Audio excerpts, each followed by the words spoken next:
পেঁয়াজ কাঁচামরিচগুলো তেলে ফ্রাই করে নেব।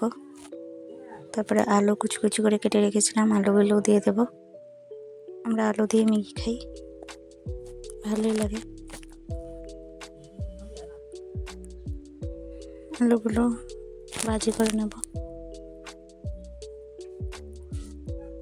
ম্যাগি আগে থেকে সিদ্ধ করে রেখেছি। চা বসিয়ে দিয়েছি, মর্নিং ব্রেকফাস্ট।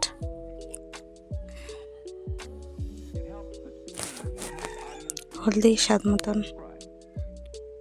দিয়ে দেব, লবণ দিয়ে দিলাম।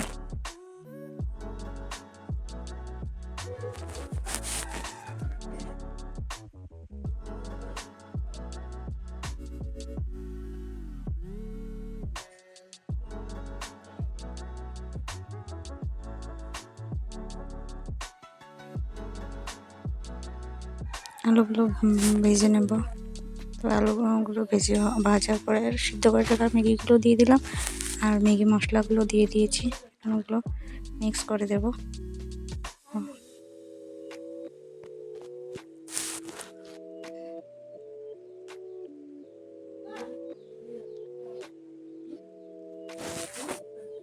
বন্ধুরা, ভিডিও ভালো লাগলে লাইক